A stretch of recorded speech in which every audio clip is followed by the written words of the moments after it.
Morning, good afternoon and good evening to everybody that's joining us live here today from the beautiful island of Grenada. We're here to initiate part one of a three-part trilogy focusing on Grenada's more boutique approved developments. Every bit as successful as some of the larger ones, but not always as well known. I'm delighted to be here today at the Hideaway True Blue residential condominium resort right at the gates of St. George's University. Joining me here today is the Executive Director and Developer of Hideaway True Blue, Dr. Richard Nixon. Also, Candelle Thomas from Just Inter-Continental, an authorized local agent in Grenada, and also Nisha McIntyre, a marketing consultant and strategist, Calypso Marketing. The way this format works, for those of you that haven't joined us before, is I'm going to introduce our guests. They're going to introduce themselves to you. We're going to talk a little bit and show you some visuals from Hideaway True Blue, and then we're going to move to some questions. Once the questions have been responded to, we're going to take your questions live. So you're able to, if you look at your computers, submit questions to us. Once our Q&A has finished, we'll cut to you and we'll be able to answer your questions live. So please type away, answer your questions. We won't manage to get to all of them today, but those of us that we don't get to, we'll make sure you get a response either via email or directly through the chat. So let me first now please introduce Dr. Richard Nixon, who is the Executive Director of Hideaway True Blue. Dr. Nixon. Thank you, Rick, for this kind introduction, and to all the viewers and partners out there, let me welcome you to Hideaway True Blue and to the beautiful island of Grenada. My name is Richard Nixon. I'm the developer behind the Hideaway True Blue development, and we think that we have accomplished quite a feat in having a project fully built and operational under the CBI guidelines of the government of Grenada. I may say that we are probably the only completed and fully locally owned investor that have completed a CBI project in Grenada, especially in the accommodation sector. As we go through this webinar, you'll get to know more about me and about the project. Again, welcome to all. Thank you, Dr. Nixon. If I could now ask Candelle Thomas of Just Inter-Continental, an approved local agent. Candelle, if you could just introduce yourself, please. Thank you, Richard. Good morning to everyone and welcome to this webinar. My name is Candelle Thomas. I am the administrator for CBI at our company. Just Inter-Continental Services is a local agent and escrow agent for Grenada's Citizenship by Investment program. Our company is headed by our director, Leslie Sion, a prominent attorney with over 25 years of legal experience. Our role in the program is to provide guidance, information on CBI. We audit, compile, and accurately complete forms, supporting documents, as well as we troubleshoot issues with key industry stakeholders. I'm very happy to be here today to share my knowledge on the industry and to assist with answering any questions that you may have to better assist with your understanding of our program. Thanks again for having me. Thank you, Candelle. For those of you that caught our first Grenada webinar last week, really talking about or doing an overview of Grenada as a whole, will remember Nisha McIntyre, who joined us there. She's here today in her capacity as a marketing consultant for Hideaway True Blue. But if for those of you that didn't log in last week, if I could ask Nisha to please introduce herself. Good morning and welcome to beautiful Grenada. My name is Nisha McIntyre, and I have the privilege of speaking to you today from Hideaway True Blue, one of the approved projects in Grenada's Citizenship by Investment program. We are privileged at Hideaway to state that we are not only 100% complete, but also 100% functional and operational. We also have the benefit of having this, St. George's University, as our neighbor. Right now, we're going to take a couple of minutes and just share with you a video that will give you a little bit more insight about this amazing project, defining the key value points that can prove to you why Hideaway is a noteworthy investment if you're looking to invest in citizenship from Grenada. So thank you very much again for being with us today. We stay tuned and we hope to answer all of your questions in a few minutes.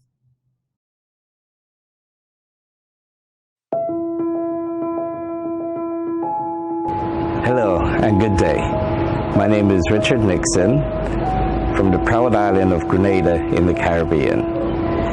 As a businessman, I've always wanted to get involved in the sustainable development of my country, particularly through luxury real estate. Today, I'd like to discuss with you one of the best projects we have in the Citizenship by Investment program in my country. Let me introduce you to our elite Hideaway True Blue Boutique condominium. We offer our clients 44 modern one-bedroom and two-bedroom apartments with luxurious turnkey finishes. Our apartments are in demand among students, and all rooms have been booked, and in most cases for 3 years in advance, due to the fact that the university is within walking distance from Hideaway. Our guests can use the services of a fitness center, restaurant, lounge and rooftop bar, training room, conference room, and a property management office is on site. Most importantly, the building is under 24-hour security. Hideaway True Blue provides the comfort and safety that any investor desires. From the first year, Hideaway can begin paying an income from ownership because it's a fully completed and functioning facility. The occupancy of the number of rooms is at 100%. Hideaway is part of the Citizenship by Investment program, which is an approved project by the government of Grenada. Grenada's CBI program is recognized as one of the best programs in the world and most certainly in the Caribbean. The second Citizenship of Grenada offers great opportunities for investors at an attractive price. You can travel without a visa to over 149 countries around the world, including China, Hong Kong, the European Union, the United Kingdom, United Arab Emirates, and Russia. Grenada's second citizenship is also a great opportunity to apply for an E2 visa to work and live in the United States, to gain various tax benefits there and here in Grenada, not only for you, but also for your family. Hideaway True Blue is a dynamically developing corporation in Grenada. We are one of the true and honest players that have built from scratch and have become fully operational using our own funds. We have not depended on CBI funds to build our project. We understand the market wants completed product where the developer has skin in the game, where he has equity to risk. We've done that. So we've built you a project that is fully operational and ready to go. We believe in this business so much, so in the near future, we have 2 more buildings we'll be introducing as part of this complex into a major hotel resort operation. So, why don't you join us? We'd love for you to be part of the Grenadian company, and we'd be happy to welcome you to Grenada, your new home. Welcome to Grenada.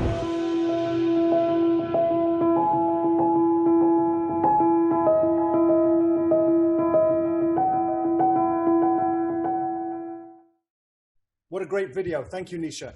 For those of you that didn't capture our first webinar, St. George's University is one of the largest and most successful medical and veterinary universities in the Americas. In fact, 1 in every 100 doctors practicing in the USA right now graduated here at St. George's University.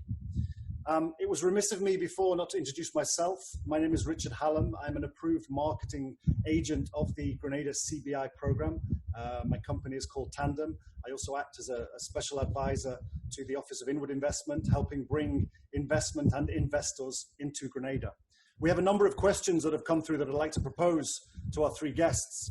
And then once that is finished, we're going to move to your live questions. So please do, if you have questions on anything that we're talking about or about the Grenada program, about Hideaway True Blue, please type them into the dialog box on your screens, and we'll get to those as soon as we've finished. So first of all, actually, Dr. Nixon, tell us a little bit, what was the motivation of you, the developer, to build Hideaway True Blue? Well, thank you, Rick. You know, back in the early 70s, my father purchased this land, and his dream was always to build a boutique hotel on this property. Now, this was way before the St. George's University came into existence. He never got to fulfill that dream, and when he passed away, I took the responsibility to fulfill his dream. And instead of doing a boutique hotel, we did condominiums, which can be rented to students. However, within a moment's notice, this facility can be elegantly converted into a 4-star hotel at least. So the driver was to fulfill my dad's desire. Secondly, because of the location we were in, the business model of student housing was very strong and very powerful. So we decided to embark upon this project. Construction was completed within a year. And one of the drivers behind using the CBI vehicle was to show other Grenadians of the benefits of the CBI program and how it can work with local developers or Grenadians who may have some assets or some property and would need to convert that asset into a viable business using the vehicle of the CBI program. I'm a firm believer that the CBI program is an enabler for sustainable business, and being the first naturally born Grenadian to do a successful project, my wish is that other Grenadians would follow and do the same. So those were the key drivers in me doing this. And I think it's worth pointing out as well that not only is your construction finished and complete, but all of your properties are rented out and are currently earning an income. That's correct. We're about 80% rented right now on the contract, and the reason it's that way is due to the COVID-19 issues. Many of our tenants had to depart Grenada, but the majority of them have kept the lease because of the quality of building we have. So there's still a good opportunity to earn a revenue stream, but right now we had 100% occupancy for August, hopefully when things start turning around. So our location, the quality of product are the keys to our success of maintaining a very high occupancy rate.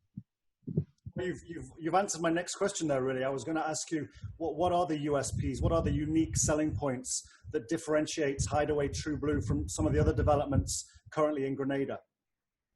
Well, there are quite a bit of key opportunities or key elements in investing in a project. And maybe I'll ask Nisha, who's a marketing consultant, to highlight some of those points for us. Thank you, Richard. As Richard mentioned, we have the unique advantage of being directly opposite to St. George's University. And as such, our business model at Hideaway is to earn our revenue from the tenant agreements that we have with students who attend St. George's University. And this is not just a fleeting business model. St. George's University has been here for over 40 years. As Richard Hallam mentioned, it has quite a prestigious reputation within the academic industry.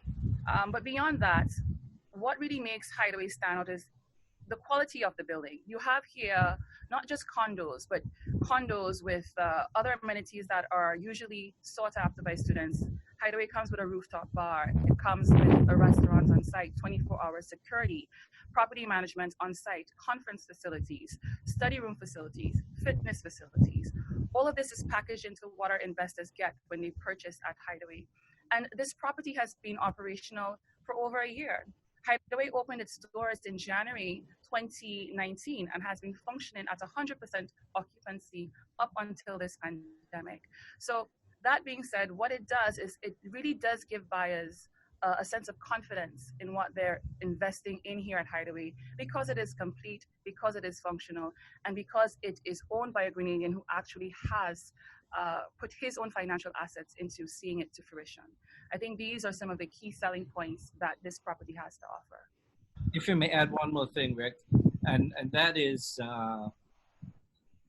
the education is quite coveted by many. For example, as we see here now in Grenada, most of the hotels are having challenges because of the effects of COVID. But even without that, parents would much better find money to put their students to school rather than go on a vacation. So this makes our product quite unique and differentiated from most of the other CBI projects in Grenada. It's nothing bad about the other projects. It's just that our unique location and business model is a tremendous asset in the value of what you purchase when you invest in Hideaway. Thank you both. And just to expand on that, we are all here today at Hideaway True Blue. Dr. Nixon is in one of the master suites. Nisha is on the rooftop. Candelle is in one of the suites, and I'm actually in the rooftop bar. Moving on a little bit more and trying to help some of our guests that have logged on understand about Hideaway, how it works. What does an investor receive when they purchase a unit at Hideaway? And what is the mechanism, Richard, for an investor to purchase? What are they getting? Okay, I will highlight a couple and would ask Nisha to complete and expand on some of these points. For example, at Hideaway, we offer full freehold ownership. It's not a share, it's not fractional, it's fully owned title and deeded property, which means you don't share it with anyone, which, you know, our project is not for every investor, but there are many investors who want to have full title and a fully deeded property. We provide that. We have 3 different types of units. We have a studio, which is actually a small 1-bedroom. It's not the traditional concept of a studio where it's one big open room. You actually have a door giving you your privacy. We have, that's about 420 square feet. It's about 42 square meters. We also have the 1-bedroom units that's around 625 square feet or 62 square meters. Then the 2-bedroom suites at about 92 square meters or 925 to 930 square feet. All these units are fully furnished. To use one of Nisha's terms, they're key ready. So you can actually move in with your clothes, your toiletries, and your personal effects and be fully functional and comfortable in our units. And Nisha, you may want to add some points to this as well. Hideaway actually is capable of paying returns right away to its investors. So investors who purchase either a suite, a 1-bedroom, or a 2-bedroom condo, they actually get a 25% return on the net profit every year. Additional to that, we also provide a Grenada driver's license as part of the package, and these individuals are able to get a tax ID. Most importantly, I would say that what people really get when they purchase from Hideaway is security, it's confidence, it's peace of mind, is knowing that they've invested into a property that's not aspirational, but something that is actually functional and operational, and a project that can help them earn yearly returns and possibly be attractive enough to have them resell their property after 5 years and earn back some of what they invested in their citizenship. I think, especially in this current environment, having a project that you can visibly see functioning goes a long way in giving buyers the confidence to continue investing in programs like this. Thank you. Nisha, you touched on the exit strategy there for investors. So assuming that I've purchased my unit, my property with Hideaway True Blue, my citizenship application has obviously been successful. The Grenada law dictates that I have to hold it for 5 years. What happens then? What do I do after 5 years? Do I keep it? Can I give it back to you? Do I sell it? What are my options? We're very flexible here at Hideaway. So we actually offer 3 options. Individuals have the opportunity to sell their units to another citizenship or investment investor, or they can accept a buyback that is given by the developer at fair market value after the 5-year period. We also have a system that would allow for some investors to keep the property beyond the 5-year period if they wanted to hold on to it as an asset in their portfolio. So we do offer some flexible options for individuals as exit strategies after the 5-year mandatory hold period. Allow me to add one more option here as well. And we're seeing a series of investors who have a key interest in E2 to migrate to the United States through an investment in Grenada. So we do have partners as well. And one of the flexible options we have here at Hideaway is that should you want to invest in an E2, we can negotiate a settlement. So some of the funds you need to invest into an E2 business, we can advance a buyback so you don't have to come up with new money or wait until 5 years to go into the E2. So we can offer this option as well. Thank you, Dr. Nixon. Candelle, I want to let you know we haven't forgotten about you. I just want to kind of get people to understand a little bit about the development, and then we can get down to the nitty-gritty of the application process. A question that often gets asked, Dr. Nixon, is can you, I mean, not that you would want to, but can you purchase a property at Hideaway True Blue without applying for Grenada citizenship? I mean, obviously, the citizenship gives you the advantages of the Grenada passport, 140 plus countries visa-free, including Russia, China, Brazil, the Schengen region, and the UK. But can I actually purchase at True Blue without citizenship? Well, a preference and our option is to go through the Citizenship by Investment program. Based on my initial opening remarks, we want to use this as a model for investors or for Grenadians to use the CBI as an enabler into increasing your GDP or standard of living. Having said that, being the developer and the sole shareholder, we are very flexible in options to consider. So the answer is it's possible, but our first preference is to work through the methodology of citizenship. Thank you. Candelle, now we're going to get down to your area of expertise. What documentation is required when looking to apply for citizenship from Grenada through an investment in Hideaway True Blue? Without obviously, just a basic summary so the people online have an understanding of what it is that they need to have ready and prepared in order to do the application process. Thank you, Richard, for your question.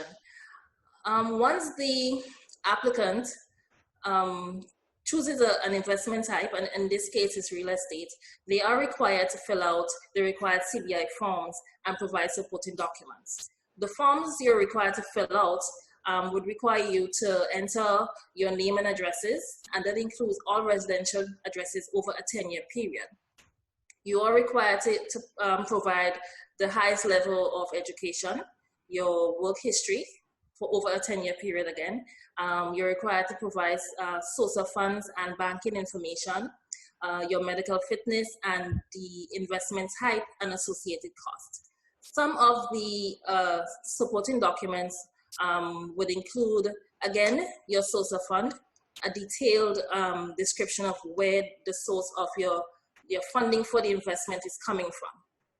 You're required to provide a 12-month bank statement, and that bank statement needs to be transactional. So it needs to include all debit and credit transactions.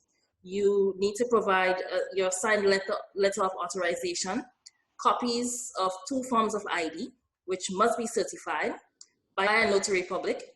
You're required to provide a police record. The police record, again, must be provided for places of residence for periods between 1 year up to 10 years. So whether you lived in a country to study, you still need to provide a police record. You're required to provide copies of your birth certificate and marriage certificate, as well as copies of a character and bank reference letter. So those are basically some of the key documents that are needed with your citizenship application. If I may add as well, if you are investing in citizenship by way of making a purchase in Hideaway, there are a couple of additional documents that need to be signed.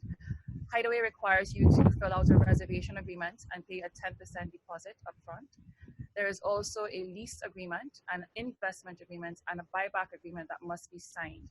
Now, the buyback agreement does not necessarily make it mandatory for you to accept the developer's buyback, but it just defines the terms and agreements that give you the option to accept the buyback if you so desire. So these 4 documents must also accompany the documents that Candelle mentioned that are required for citizenship investment in Grenada if you are purchasing a unit in Hideaway.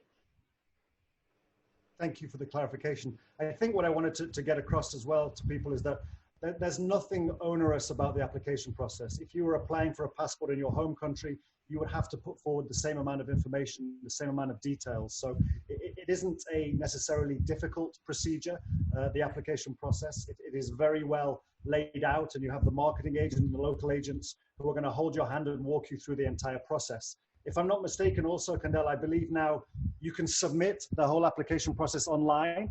Grenada has now gone digital, so all of your documents can be submitted online, first of all. And I also believe that the police certificate and the medical certificate, the duration of those has been extended to 6 months each. Am I correct? Yes, thank you, Richard. You're correct. The unit did make allowances for those 2 items, especially because of the COVID-19, with the understanding that persons may not be able to go out and get them. So there have been extensions. We are able to submit applications digitally, and we are able also to submit the applications without those documents pending, persons being able to get it done. Thank you. While I have you and while we're on a roll, Candelle, can you talk a little bit as well about the bank requirements for accepting funds from a CBI applicant? Well, Richard, as you know, the bank is open. They're open 3 days a week. The only issue I see, again, is the police record, because the bank, in collecting the documents, do perform their own due diligence. So, again, that is something we have to work around. And I believe that they are processing without that in the meantime. But in terms of what information the bank needs to release the funds, source of funds wise, they just need to know that the money being sent in is from a legitimate source, that there is a nexus to the applicant of those funds, whether the funds have been donated or earned by the applicant. Yes, so the bank's requirements are the same CBI application forms and the supporting documents. And that is only required for the main applicant and the sponsor or benefactor of that application. An important note is that the bank must approve the file before any funds can be transferred to us and credited to our account. So you're required to provide the Form 1 and Form 5. 2 copies of identification, one being the passport, and those must be certified. You are required to provide proof of address, which includes utility bills. You can provide a bank statement, a lease agreement, or even an affidavit of support. Again, they require the police record, and that police record must be for your country of residence between 1 year and 10 years, including periods of study. So once you studied abroad, between that period, you must provide the report. Again, you are required to provide a 12-month bank statement, and it must be transactional, and your source of fund documents. The proof of the source of fund document you provide must match whatever you would have declared on the Form 5 of the form. And again, if the main applicant is a self-employed person, then they must provide whatever company documents they have that's associated with their source of fund information. So the bank usually takes 3 days to come back, and once they clear the file, then the funds can be sent, and the process towards submission to CBI is then activated. And then just to clarify for those watching, these funds are held in an escrow account, and the escrow agent is also your local agent. You will have an escrow agreement, and so none of these funds are released to the government, to the developer, to anybody, unless it follows the clauses within the escrow agreement. So only upon approval of your citizenship will the funds be released to government and to the developer, other than those initial funds required for due diligence processing and application. Again, while I have you in front of me, Candelle, we've talked a little bit about the application process, about what the bank needs. What are typically some of the red flags that are raised? We talk about green flags and red flags in due diligence. What are some of the red flags that are raised that can typically lead to a denial of an application or a delay in processing, for example? I'd like to speak to the red flags that lead to the delays, because we see a lot of that happening. One of the main ones, again, is the declaration of source of fund. A lot of times persons would declare source of fund as one thing, then the due diligence report would come back to say, for example, that there are other sources of income. So we encourage persons to be forthcoming, to be upfront, and to provide all the required information. We have found that there are cases of variation with addresses, so that's residential addresses. We found a couple times where applicants would have changed addresses during the application process, but did not formally inform the unit. So then they would come back to say, please clarify this. We have had issues with notarization and certification of documents. Some documents were incorrectly notarized. It must be done as per the CBI guidelines. We've had instances where documents that require translation were not certified, so we had to come back to get that done.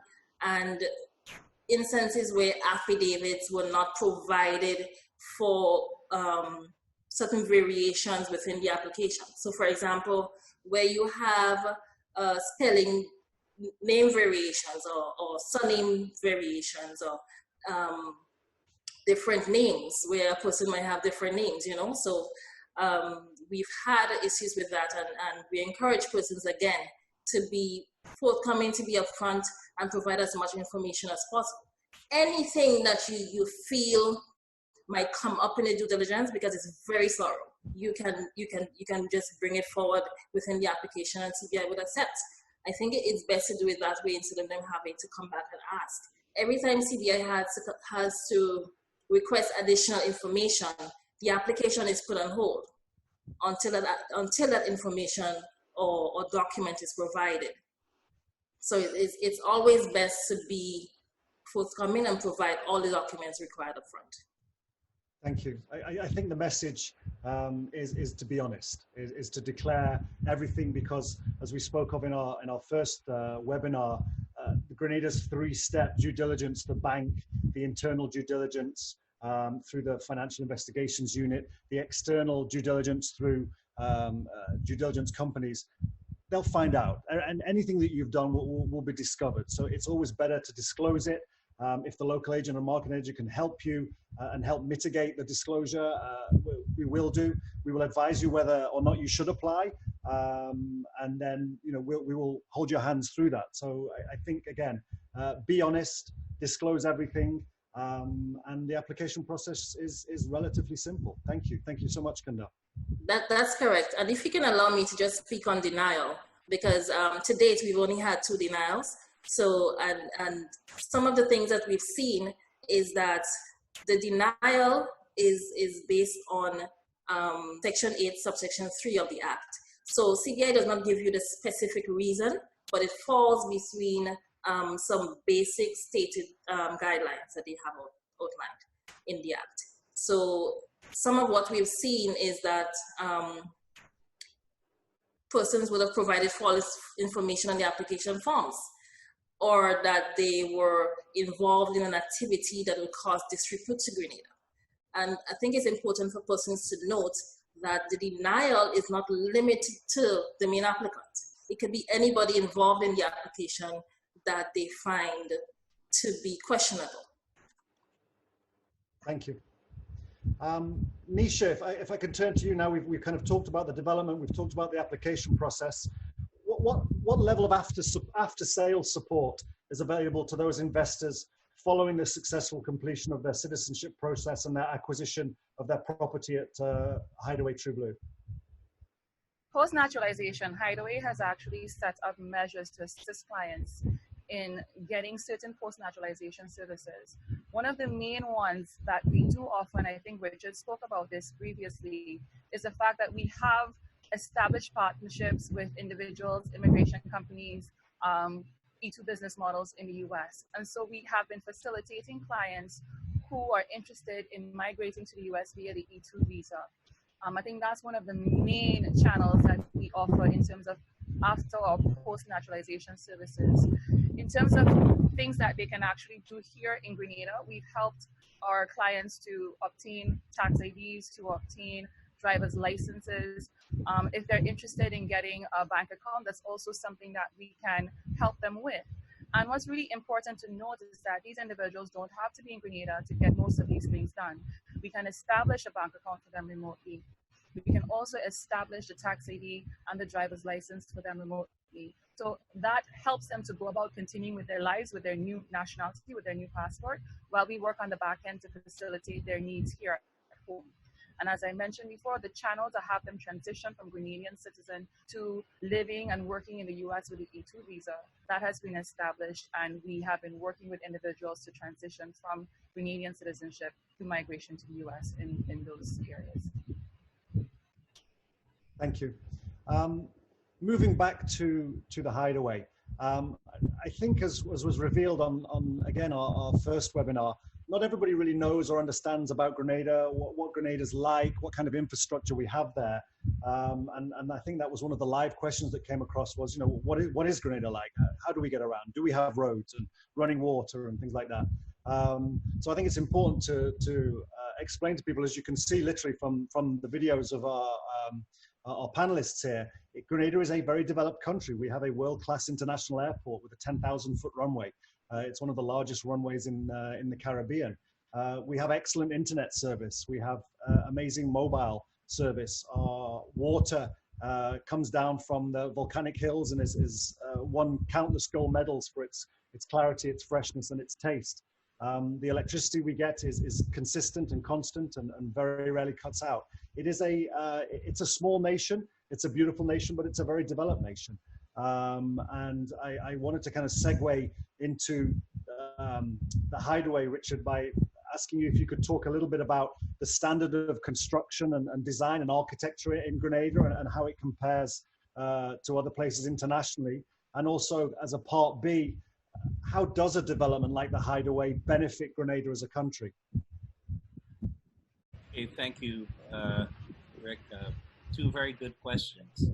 We compete on an international scale. Our construction, quality of work, the finishing meet all international standards. For example, in Grenada, our building codes follow closely the South Florida Building Code, which is one of the strongest building codes in the hemisphere. So we have to adhere to these codes. For example, at Hideaway, we've exceeded it by about 30% in the strength and structure of our building, because we wanted to provide a very safe environment for our guests and for investors. We have used a Chinese contractor to build our building that have had years of experience in being one of the top 20 international contracting firms in the U.S., which is a derivative of China Harbor. They do major construction work around the world. So we like the quality of the work they've done. Also, every inch or every piece of material that's in this building, I have personally visited every factory in China or the US or elsewhere to vet the factory, to look at the quality of work, look at the ISO standards, to ensure that the investment we're making would be sustainable, would be long-lasting, and that we can be proud of what we've done here. So yes, we have very strong international standards here. In the backdrop beyond my shoulder, yes, this shoulder, you would see some more buildings going up that are meeting very high international standards. And this is only in the True area. You can go into St. George's and you'd see the type of architecture and buildings. You can look over Nisha's backdrop and see the St. George's University. So yes, the quality of our construction have dramatically increased after the impact of Hurricane Ivan, where we had an opportunity to build back most of the buildings much better. roads are great, and one of the things we hear from our visitors all the time is how clean and safe Grenada is, and we would like to keep it that way. Now, this translates into our due diligence process on the CBI side. Many people ask why our due diligence is so tough. It's because you want to maintain that safety. So when you become a Grenadian citizen, you are in a very safe and welcoming environment. One of the benefits of the CBI industry as a whole for Grenada is the ability to provide jobs for our people. Hideaway is no exception. During the construction of a project, we've had about over 75% of local Grenadians who are working here and learning new skills and new trades from the Chinese supervisors. So now there's a cadre of well-trained with new technology and new skill sets of masons and carpenters and plumbers who have learned new skills through the Hideaway construction. So yes, so on the human resource side and the technology transfer side, there is a significant benefit. Also, through the CBI angles, the vertical impact on the economy is probably about 80%. Right now we have about 15 people on staff, but the support staff for this is probably about 50 people, where we have the seamstresses, we have the exterminators, we have the drivers, we have people who bring food, the vendors, so the vertical impact of these projects, it's quite phenomenal. So there are key economic benefits to Grenada. It's important that every CBI project be successful, because success follows success. And this was one of the reasons at Hideaway we decided to go and invest our own money to build the Hideaway project. We actually built Hideaway with 0 CBI dollars. We probably only had 2 approved investors at that time, but we knew the market was looking for completed projects and not paper projects as in some of other countries around the world. So because our business model was so strong, we decided to go ahead and invest heavily and build a project to fruition. And right now, Hideaway is being one of the coveted projects in Grenada's CBI market. So yes, there's strong direct benefits. Now, one more thing I would like to highlight is that being a Grenadian developer and being a naturally born Grenadian, I care about my country. So yes, Hideaway, it is a profitable business. If it's not a profitable business, we're in the wrong business, right? But the profits we make, we actually invest into new property and new projects, whereby we help develop the overall economy of Grenada. So we've been doing that. Across my shoulder on that side, not in the water, but where you see some of that land, we've purchased another piece of land where we'll be building a second project.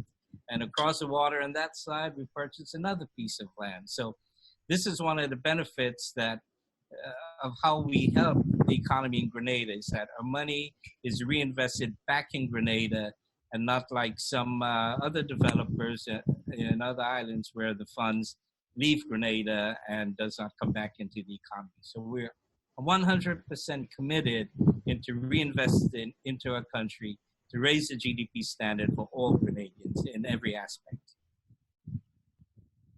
Thank you, Richard. That's very thorough. I think it's very commendable. And I think that's really what the spirit of citizenship by investment should be about, is locally owned, locally developed properties that are returning that dollar back into the country, employing local people, teaching people new skills, and helping the country as a whole raise itself economically and socially.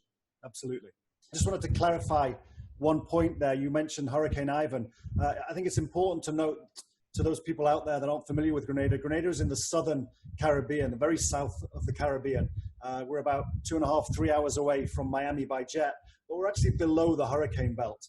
And whilst we do get hurricanes in Grenada, statistically, there have been less hurricanes in Grenada than there have been in New York in the past 100 years. So whilst we are in the tropical cyclone zone, it is very rare that a hurricane hits Grenada. And what are typically the hurricane season of June to November, Grenada gets a bit of weather, we get a bit of rain, we might get a bit of wind, but hurricanes in Grenada are every 50 years, if that. So I think that's important to talk about. And a lot of people that have some of these larger boats that you can see behind Dr. Nixon there, they bring them down to Grenada in the hurricane season because not only is the insurance cheaper, but they're also a lot safer to be here. A couple of questions left before we move to some of the live questions, which I see are coming in thick and fast right now. Back to you, Candelle. If you could just tell me, from a client perspective, what should they consider when looking for a local agent and a marketing agent to represent them? Obviously, the marketing agent and the local agent have separate but very similar roles. And the current Grenada CBI law dictates that you must have a marketing agent and a local agent. The marketing agent obviously will help you decipher what you want to invest in and where you want to invest and walk you through that whole minefield, if you like, of the approved developments. And hopefully what we're doing here today is helping clear up a lot of questions on that. And then the local agent obviously is working more on the legal side of things, making sure that the documents that are being submitted are as per the law and are correct, and that a 100% correct file is submitted to the committee to make sure that we don't get any additional requests or any additional delays. So what should a client look for in a local agent, and what should a client look for maybe in a marketing agent, in your opinion? I think it's important to have an agent that is able to respond to your queries in a timely manner. It all comes down to your accessibility and overall responsiveness. I mean, with the understanding that your clients reside in different time zones and the fact that CBI is very time sensitive. So you look for an agent who's accessible, whose quality of service is top notch, and you want to ensure that you're responsive to the needs of your clients. Yeah, absolutely. Nisha, you're working on the marketing side, and I know you're also an approved marketing agent of the program. Do you want to elaborate a little bit more on that? Well, I think what Candelle touched on is very important. For us, the marketing agents would help guide a client in terms of helping them determine what best works for them. It's easy to say invest in real estate, it's easy to say invest in NTF, but it really comes down to what are the individual goals of this investor and whether or not the real estate is better suited to them. I think Richard said it when we spoke earlier about the fact that, there are different motivators for each individual investing, and there's a reason why someone will choose a Hideaway property as opposed to another property, or even Hideaway over NTF. And what the marketing agent's job is to help them understand what they're really getting into and whether or not that is the right vehicle to help them achieve their goals. So in that vein, the marketing agent guides the client and then brings the client in a partnership with a local agent who will then serve their best interests here to make sure that their documentation is correct and that their application is followed efficiently throughout the process of citizenship application with the unit. Thank you. Talking about myself and obviously Tandem, we've processed, or I personally been involved in processing over 70 applications. And I think that is also important that you work with people that have a knowledge of the program. I'm in Grenada right now. I am a Grenadian. I'm not a naturally born Grenadian like Richard, but I've been living here for 15, coming up to 16 years now with my wife and children who are naturally born Grenadians. So I think it also gives you a much better perspective when you've got somebody on the ground here that knows the developers, that knows the terrain, that knows the country, and can really advise you on the best route to go. I think we're going to wrap up with these questions now and move on to some of our live questions. But just before we do that, I wanted to ask, I guess, a topical question to each one of you. And maybe if Richard, you go first, then Nisha, then Candelle. How are your teams adapting to working in the CBI industry during this current environment, the COVID-19 pandemic? Well, thank God for Zoom. That's been quite helpful in bridging the gap between our staff. We have some Zoom meetings once in a while, and on days when it's when we have the freedom to move around, we would have some brief in-house meetings for a short period of time, so our staff can go and do their personal shopping or pay bills or do some of the personal things they need to do. One of the dynamic things about the CBI industry, most of the work could be done remotely through webinars like this, or communicating via email, or getting on the phone or WhatsApp message. So yes, internally, we've had some adaptation to make, but as far as continuing to promote and sell the concept of Hideaway, that has not changed as much. What has changed is this pandemic is global. So while we're affected here in Grenada, most markets where our source investors are also being affected. So we have to be sensitive to that and be more accommodated in continuing to engage and answer questions and have a different sales cycle, a sales process. But we are engaging, and yeah, there's some changes, but it's not that significant because of the nature of what we do. On Candelle's side, it may be a little bit different because most of the interactions are locally, and I'm sure she can speak to that. Correct. But what is really great about it is that CBI is open for business. So we're able to work remotely with all the agents. They're very responsive to our emails. Even with our agents that we work with, we are able to communicate with them via Zoom, Microsoft Teams, WhatsApp. So we are accessible. We have been set up to work remotely since last year, so it's nothing new to us. So we are able to continue operations and serve our clients in the same way. Thank you. Nisha, would you like to add your thoughts? I think it's just to concur with Richard. The business that we're in is remote work, basically. A lot of the interactions that we have in the marketing side of the citizenship and investment industry comes from interacting with individuals across borders through digital means. I think the only challenge that we have seen is that before we would travel a lot more to the source markets, be in the industry, attend industry conferences and the like. Those have now been replaced by these platforms like what we're doing now with webinars. That has been the most fundamental change, but in terms of the day-to-day operation, I believe things are going just as they once did. We are interacting with people via all the digital means that are afforded to us. There's WhatsApp, there's WeChat, there's Zoom, there's good old email. And so the business of promoting CBI continues as normal with very few limiting challenges. Thank you. I know from Tandem's point of view, our inquiries really haven't abated. I think people probably have more time on their hands now. Maybe they're not at their office at work and the phone isn't ringing and they've got a little bit more time to think about Plan B, think about second citizenship and all the benefits that having that greater mobility, having a passport that allows you to travel more freely, that allows you access to the United States through the E2 program is something that is on people's minds now, especially during a crisis like this, when maybe you don't want to be in your country, you'd like to be in a country like Grenada, which, although we're all on lockdown right now, it isn't the worst place in the world to be locked down, let's be honest. Well, that's all the questions I had kind of proposed. I think what we should now do is turn to the web and get down to some of the real nitty-gritty questions that people out there in the webosphere are posing to us. So let me just check out what we have here, and I'm going to direct these questions to the appropriate people as they come in.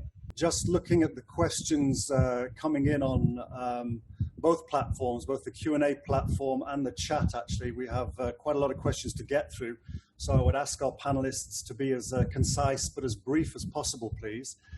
Delighted that we've got people that are joining us from West Africa. I see Ghana, Nigeria, I also see South Africa, Thailand, Vietnam, UAE. So welcome everybody. Thank you very much for your interest, and we'll try and get through all of your questions as succinctly as possible. First question is, I guess I could answer this one. What if the citizenship status becomes questionable in the international arena, losing its benefits? That's something that would very, very, very rarely happen. Grenada's citizenship support is one that is highly reputable. It is held in very high regard. We have never had any issues, if you like, with our citizenship program, which would give any other country or organization any reason to look at questioning the status of the passport.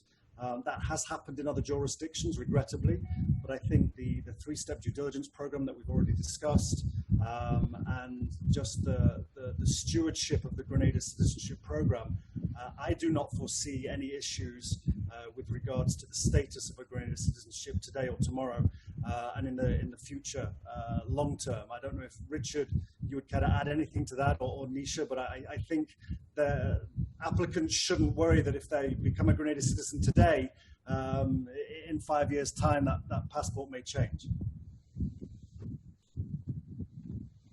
If I may say, I think that's why it's really stress the file maintains very strict due diligence practices. This is what we try to safeguard against as a country, because it's not just about losing the visa-free privileges and the allegiance for our economic citizens. All of our citizens and their ability to enjoy the privileges afforded to us by our citizenship becomes at stake if we as a government and as a people don't enforce these strict due diligence protocols. So I think because of the system that we've implemented in Grenada, because of the care that we take to make sure that all applications are screened very effectively, I don't see there being a threat to the value of our citizenship becoming compromised in the future, as long as we continue to practice the due diligence practices that we currently have. Thank you, Nisha. I have an E2 visa question here. I don't know if Nisha, I know you've done a lot of work on that and spoken to a lot of our advisors and immigration attorneys. Can you please advise, after getting an E2 visa, the person can start a business in the USA. After how many years can he reapply again for the E2? Does it require another investment to reapply again? And also, can she apply for EB5 then? So kind of multifaceted question. Very loaded one. Richard, but a very good question. Actually, once you have your E2 visa, you can start developing your E2 business in the US. Different E2 treaties give the citizens different visa periods. So for instance, getting an E2 visa from Grenada gives an applicant a visa that's valid for 5 years. That visa, however, can be renewed indefinitely. So every 5 years, the applicant can make an application to renew that visa. What has to be proven is that the business is still operational, that it is still performing successfully, and that they have maintained paying their taxes. What's also very important is that that applicant has to make sure that every 2 years he gets a new I-94 card. And you know, you get your I-94 when you enter the USA. So it just means that that individual has to make sure every 2 years there's an I-94 card that has been updated, and at the 5-year period, they can make an application to renew. As it relates to EB5, we see ever so often that some of the applicants who apply for E2 do have an interest in the EB5 program. Now, there is an opportunity to convert your E2 business into an EB5 business. However, this is something that is not very straightforward. We always advise that it's done through an immigration attorney, a US immigration attorney, because there are certain requirements that must be satisfied up front before you even get into the E2 business to make sure that you can transition seamlessly from E2 into the EB5. And then again, timing is everything based on where you are within the 5-year period of your E2 status, because you would have to make sure that it is timed efficiently so that you don't at any one point in time lose status when you're trying to move from the E2 to the EB5. So for that aspect of the question, I think the best thing that I can suggest is that they contact or speak to an immigration lawyer in the US, and we have that connection here. They can definitely throw that question out to us, and we will help to connect them and get the answers that they need. But that is one that is done on an individual basis. Thanks, Nisha. Candelle, a question for you here. What documents are needed for due diligence? I think you touched on it earlier, but just basically, just summarize the documents that a client would need, both for bank due diligence and I guess for CBI committee due diligence. For CBI, the documents that are required are the forms, Form 1, Form 3, Form 5, Form 6. And you're also required to present your certified passport, your letter of authorization, your marriage certificate, your birth certificate, and also the payments. You're also required, to pay the CBI fees. Are you hearing me? Yes. Okay. Yes, so you are required to pay the CBI fees before the due diligence documents can be submitted to CBI. Thank you.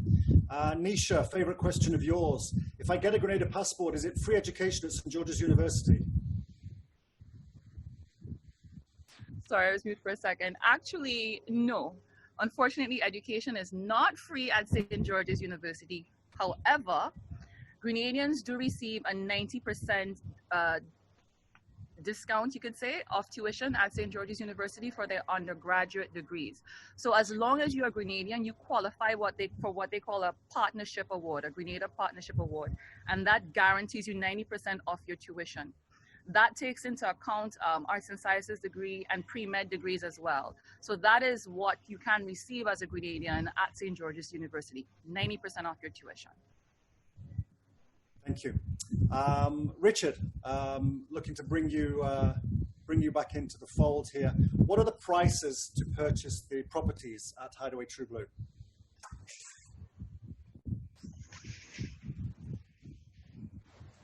Did we lose Richard?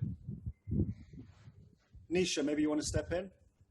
I can step in and take that question. So at Hideaway, we offer 3 different types of units. There are studio condos, 1-bedroom condos, and 2-bedroom condos. As a matter of fact, the studio condos are actually 1 bedrooms, but they're smaller in size, so we refer to them as studios. These start at $375,000 US. The 1-bedroom starts at $400,000 US, and the 2-bedroom starts at $420,000. The price increases based on the floor that the unit is included in. So for instance, here at Hideaway, we have 6 floors. Once you start getting to the 3rd floor, you start to see incremental increases on each unit by $10,000. So essentially, a studio unit that's on the 3rd floor would be $385,000. A 1-bedroom would be $410,000. 2-bedroom would be $430,000. $430,000 US, to be very clear. Thank you, And let me just say one thing, Richard, just so I clarify. With the purchase of property at Hideaway, you're actually getting a titled property, so 100% full ownership of these condos. So you're not sharing ownership of these condos with anyone, and this is why the price points are where they are. This is a property that you own outright, that you have a title for, that you will actually be able to see and hold. And just to follow up while you're on it, what is the return on investment for the student housing or for the residential property? How long would it take to get my money back? So we usually pay yearly returns to investors. It is 25% of the net profit on their particular unit. So if they own a studio, it would be whatever profit is earned on that studio, they will get 25% of that yearly. And the good thing is we are already paying, because we have been operational since last year, January, we are already paying returns to our investors that are currently bought into Hideaway. Thank you, Nisha. Very specific question here, which I was just doing some research on. Question is, can I get a visa to Grenada from Ghana, and how much would it cost me? Now, I use the Art and Capital Passport Index on my cell phone, and if I go to that, it tells me that Ghana is visa-free to Grenada for 90 days. So you'll be able to come to Grenada, according to the app, for 90 days visa-free. If that information is not up to date, if you are coming to Grenada for reasons of a citizenship inquiry, you wanted to come and look at the Hideaway, take a look around, meet Dr. Nixon, meet Nisha, we would be able to facilitate a visa on arrival for you as long as you gave us the necessary credentials in advance for your stay. So hopefully that answers that question. Question here, just to try and knock some of these out. What is the total cost with legal fees? It's a very open question. Obviously, if you are looking at the donation through the National Transformational Fund, minimum donation is $150,000 for a single investor. With all of the fees, probably looking at a total of about $180,000. The minimum investment through the real estate starts at $220,000, and then you would be looking at a share or a fraction of freehold. Obviously, at the Hideaway, they're offering full freehold real estate, and Nisha explained the prices that are typical to the Hideaway.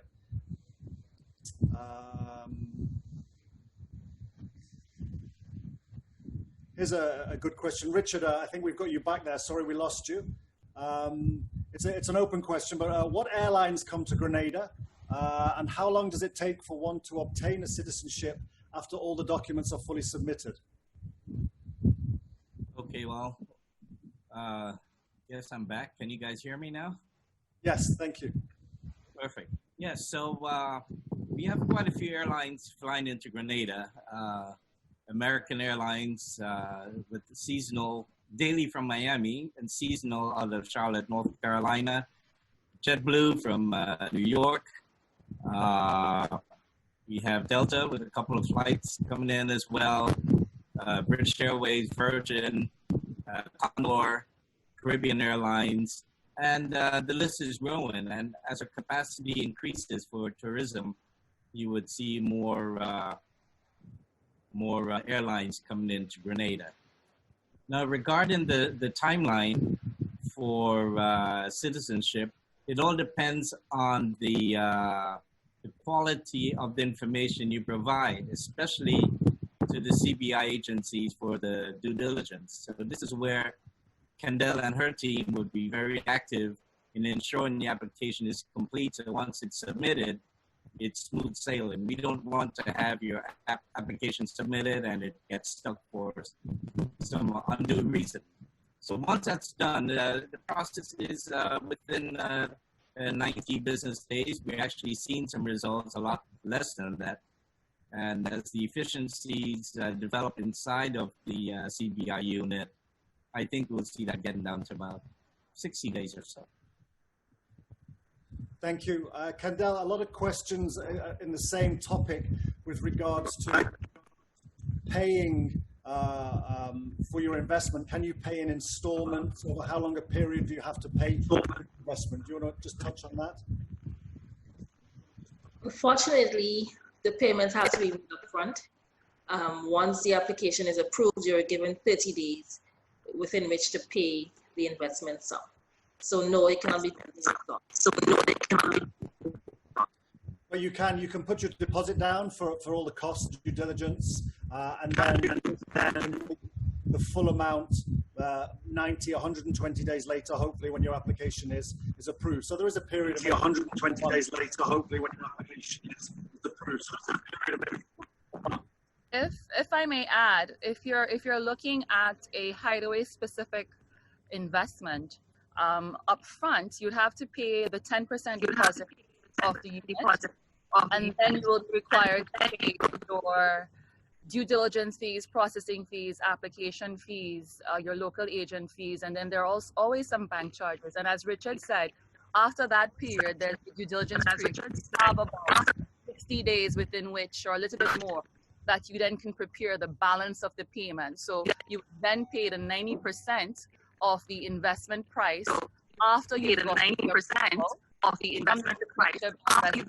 saying that you have been approved for citizenship, and then you're also required to pay your government fees, your oath of allegiance and passport fees, and again, the few banking charges that are going to be attached to that transfer. And if I was just to add, the local agent is also an escrow agent. So we have an escrow account where we can hold the funds for you if you wish to make a deposit of your investment.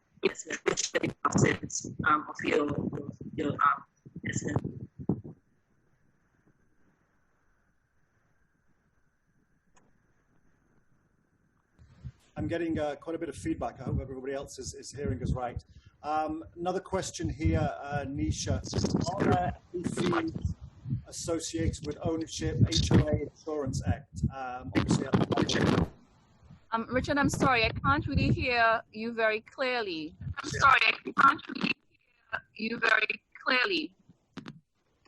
The question was, are there any fees associated with ownership, HOA fees, insurance, etc.? Okay. The payment that is made at Hideaway is a one-time payment. So what happens is all the associated fees that come from having a unit, maintaining a unit, so all of these fees that you mentioned, Richard, these are actually deducted from the income that's earned on that unit. And therefore, the 25% that is paid to the investor is actually free of all encumbrances. So that 25% is after we've paid all of the associated fees and charges that occur or incurred rather on that property. Thank you. Richard, are you back with us? Can you hear? No, I think we're having problems connecting. Richard. Let's see. A lot of questions from Nigeria with regards to Nigeria's. My understanding is, unfortunately, Nigeria is not visa-free, so you would need to apply at the closest embassy to you, which I believe is London, to get a visa to come to Grenada. As I previously mentioned, we were coming on a CBI business. We would be able to obtain a visa on arrival as long as you put the necessary documents well in advance, including your booked return flight as well. Let me add as well, because we've actually had to process a few visas for our Nigerian clients that have traveled here. It's not a very costly or timely procedure. As a matter of fact, getting the visa per person is usually around $25 US. And it has typically for us taken about a week turnaround for us to get the visa from the immigration office here. As Richard said, you have to provide your accommodation information, your return ticket information, and then we would also issue a letter saying that you're here, inviting you to come to Grenada, and then submit that application on your behalf. So it's a really straightforward, simple process for Nigerians who want to come to Grenada. Thank you. If I get a Grenada passport, do I have to go to Grenada to apply for a US visa or go to my home country? You want to tackle that again, Nish? Oh, okay. No, they can stay in their home country. A lot of the investors that we work with just go to the embassy that's closest to them in their home country. A lot of the Nigerians that we have worked with, they go to the US Embassy in Nigeria. Same thing with our Chinese applicants. They go to the US Embassy in Hong Kong, obviously to get their US visa. So it's a very straightforward, very simple process. You don't have to come to Grenada really and truly if you don't want to. Thank you. Quite a lot of questions coming in. I'm just trying to make sure some of these we've already answered. Here's a loaded one, Nisha, and maybe Candelle too, as both Grenadians living in Grenada. How expensive is it to live in Grenada? It's a tough one. Yeah, it really is a tough one. I'm laughing because I've lived a couple places, including the USA, in a couple other Caribbean islands, and also in Brazil. I actually find Grenada's cost of living to be just a little bit, not much more higher than the US. I think it's very comparable in terms of rent and accommodation is much cheaper. Certain items are a little bit more costlier. I would say, Richard, you can agree.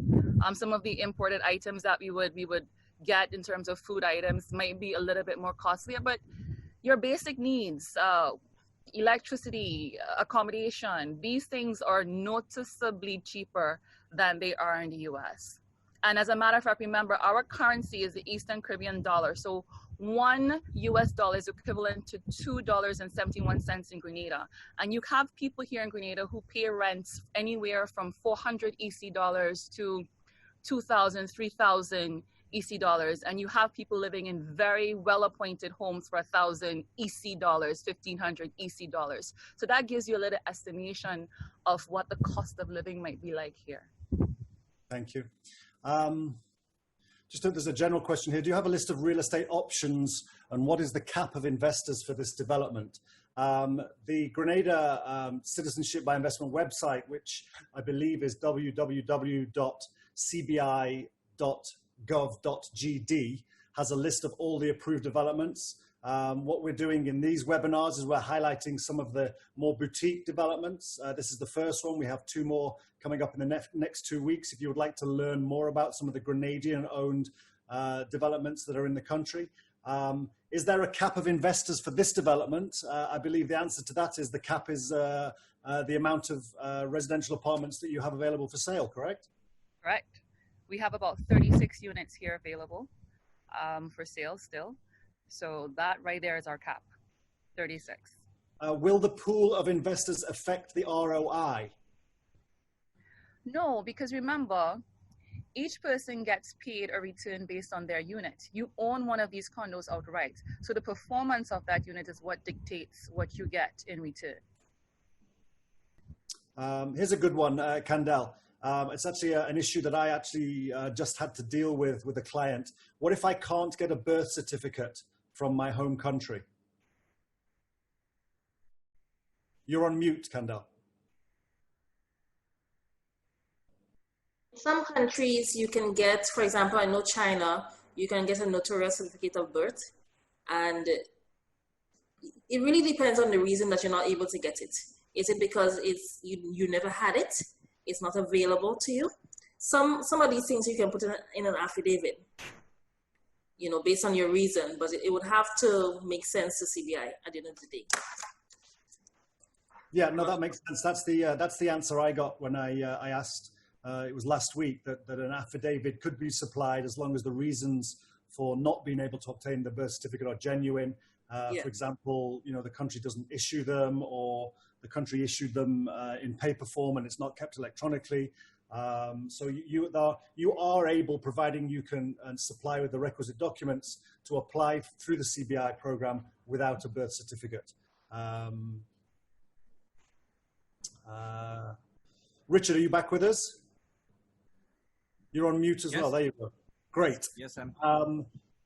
Question is, do I win a share? Do I get a share of this development or actual title? You get a full title because we're not doing shares or any fractional ownerships. So you get a full title deed when you invest in Hideaway. So it's your unit. The only thing we ask is that you do not encumber the property in case we need to execute a buyback in the future. But nope, you have a full title deed, your address, your tax IDs, full package. It's yours. Thank you. Interesting question here, Richard. It's also a bit of a loaded question, but do the prices reflect market value? I think what somebody has to answer, what somebody has to consider there is, you're investing in real estate, but your investment is your citizenship. So as well as getting freehold title to one of these great apartments here, your primary goal needs to be citizenship for yourself and your family. That's your main investment. I don't know if you want to answer that.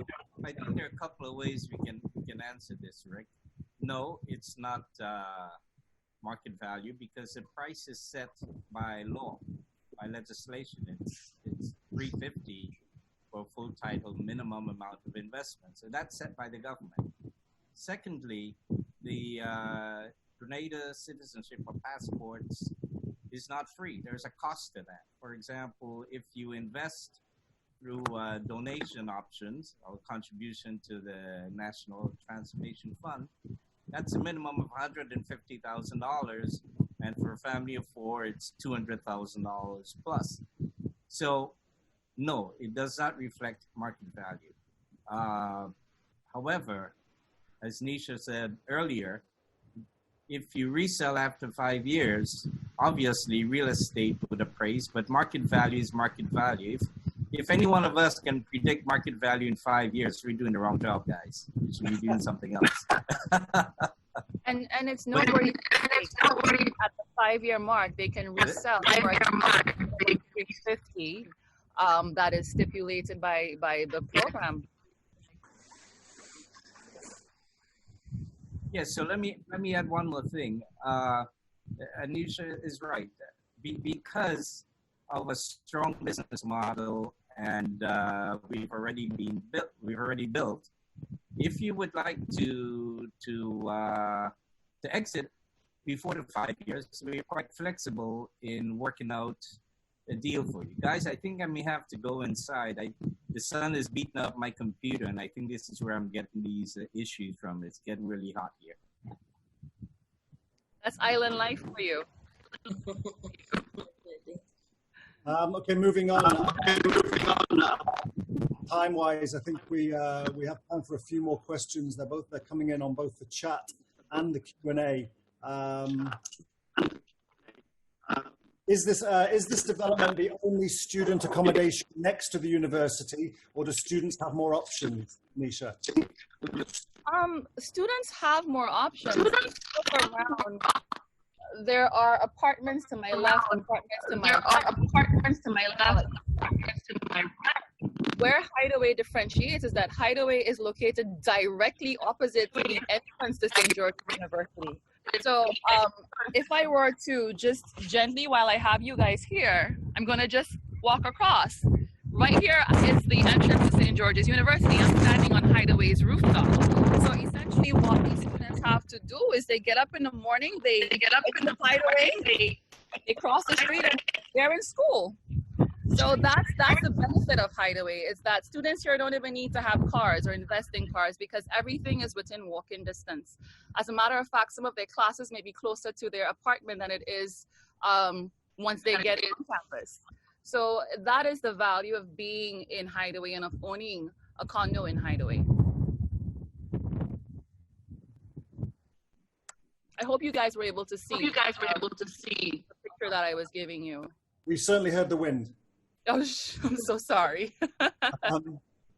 Richard, if you're back with us, after 5 years, can I sell the property to another investor? And could the new buyer get the Grenada Citizenship? Yes, if you guys can hear me. Yep. Yes, they can sell after 5 years, and the new buyer can get citizenship. Now, if they elect to sell before the 5-year mark, then the new purchaser will not be able to be granted citizenship. It has to be 5 years. Now, it's our intent to make an offer to the initial investor to buy the unit back, because we believe our business model is fairly strong. But should they opt not to sell it back to us, then yes, they can sell it on the open market after 2-3 years or whatever, or wait till 5 years and resell it for a new citizenship applicant.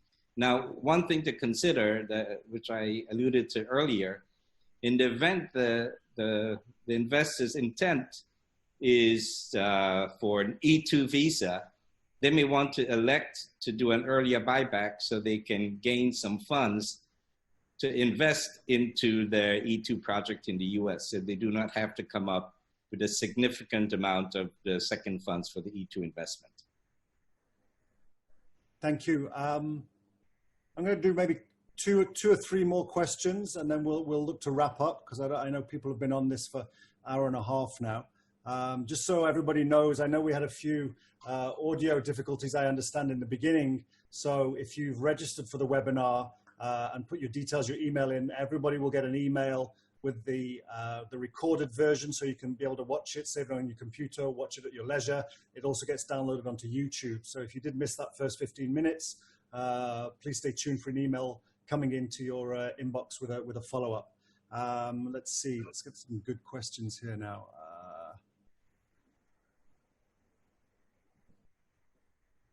When does the 5-year sell-back period start? At the time of purchase or obtaining citizenship? It starts once you receive the title deed in your name. That's when the clock starts ticking. So that would basically be at point of approval. Yeah, point of approval, complete all the financial obligations to Hideaway and pay for all the conveyance and closing costs. Once it's in your name, the deed is registered in your name, that's when the clock starts ticking. Candelle, for you, after completing the process and granting a citizenship of Grenada, how do I get the passport? Do I need to travel with some documents to Grenada before undergoing the passport process? What's really great about Grenada's program is that there's absolutely no requirement to travel to Grenada. So all of the passport processing and everything is done by the local agent. So once the passport is complete, together with the citizenship documents, we forward those to the applicant via courier. Thank you. A lot of questions about the tax rate in Grenada. I don't know, Candelle, if you can briefly talk about that, about personal income tax rates, I guess, or even, I mean, obviously corporate tax, if people are owning an apartment here, and they're getting an income from that apartment, they're getting a tax ID. What are the tax thresholds with regards to that income? We have value-added tax, which is 15%, and it's on a range of different items, some food items, some construction items, and it's a varying list. There is income tax for persons earning an income between 3,000 and 5,000 is 10%. For persons over that, it's about 30% or so. For corporate tax, it's about 28%. Yeah, that was changed recently. And what are the taxes we have that's applicable? You're also required to pay stamp tax, which is 0.5% to 0.75% annually. Thank you. Let me see, let's just pick one more good one that we haven't touched on yet. Answer that. Can an Iraqi national apply? Candelle? I don't believe Iraq is on the list of countries. I think the only 2 countries that currently can't apply are North Korea and Iran. Yes, so Iraqi nationals are fine to apply. Yeah. So Iraqi nationals may apply. We do have quite a lot more questions that have come in. If we haven't answered your question live now, please be assured we will get back to you either via email or we will answer the questions on the screen once this live Q&A is finished. I wanted to ask our panelists, maybe start with you, Candelle, then Nisha, then Richard, if you would just like to briefly closing summary from each one of you. It was a very informative webinar. Thank you for having me. As it stands, like we mentioned before, CBI Grenada is open for business. We are able to communicate with clients via Zoom, WhatsApp, Microsoft Teams. So feel free to reach out to us if you have any other questions. Our contact information should be on the webinar. And, thank you for having us. And I guess I'll pass you on to Nisha. Thanks, Candelle. I just wanted to thank everyone again for taking the time to be with us this morning and to listen to our presentation about Hideaway. We really believe in this project, especially the fact that it is completed and we see its performance on a daily basis. Hideaway has been operating at 100% occupancy up till COVID. It is now still operating with students, and we're waiting for our students who have gone back home to return once school resumes. In this current environment where there are quite a bit of uncertainties, it's very reassuring to know that you can invest in a project that you can physically see. This is the only project in Grenada that's fully completed that can give you a title ownership of a physical unit that is yours.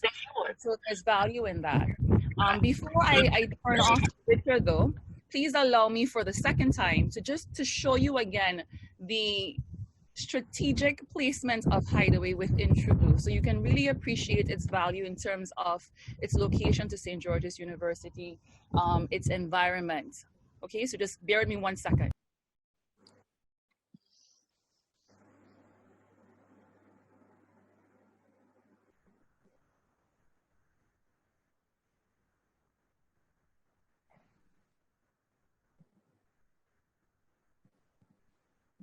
Over to you, Richard. Okay, Rick and BLS, also Nisha and Candelle, I'd like to thank you for joining me this morning in talking about Hideaway and our investment options. Allow me to leave a few closing remarks to you. As you have heard, Hideaway is a completed project. We're fully operational. And when making an investment choice, yes, we do not have the glitz and glamour of a five-star hotel or a branded hotel, but what we can offer you is a very solid investment where our own money has been at risk. And, you know, as some of you who are listening are probably parents, you may have kids. You would sacrifice a vacation or holiday to send your kids to school. So this is why this investment is very sound and solid. Our business model have been proven and is working well. The university has about 7,000 to 8,000 students that attend the university. The campus itself holds about 2,000 to 2,500. You have 5,000 students that need to find a place to live. And as soon as you step off the campus, bam, here's Hideaway. So we do not have any issues in keeping our facilities full. Even if there's a downturn in the school, we're still solid because of our strategic location and the quality of residents we provide. We're probably one of the only apartment buildings in the area who did a survey of over 3,500 students over a 12-month period to find out what the students want, what do they like, what's appealing to them, what price ranges they want to attract. So when we designed and built our product, it was not only a good idea, but it was based on facts and responses from our target clients. And it has proven to be working well for us. We're getting started on a second building in the next few months, where we would have I think 120 rooms. So we know this is working. We know this is working. So please give us opportunity to earn your business by a sound and solid investment in Hideaway. And I guarantee you, you will be very happy that you did. Thank you very much. Thank you, Dr. Nixon. Thank you, Nisha. Thank you, Candelle. Thank you to all of you out there in the webosphere that logged in today, that have spent the past hour and 40 minutes listening to us. I hope you found it informative. We will be in contact and dialogue with you over the next few weeks if you are interested learning more about the Hideaway, learning more about Grenada Citizenship. Please bear in mind that this is series 1 of a 3-part trilogy. So next week we'll be looking at a second development known as the Point at Petit Calviny. The week after that, we'll be looking at a third development called The View. Same format, similar questions, giving you the opportunity to log in, listen and learn. Once again, thank you very much to all. Please stay safe, and we look forward to welcoming you back here soon. Thank you. Thank you all. Thanks.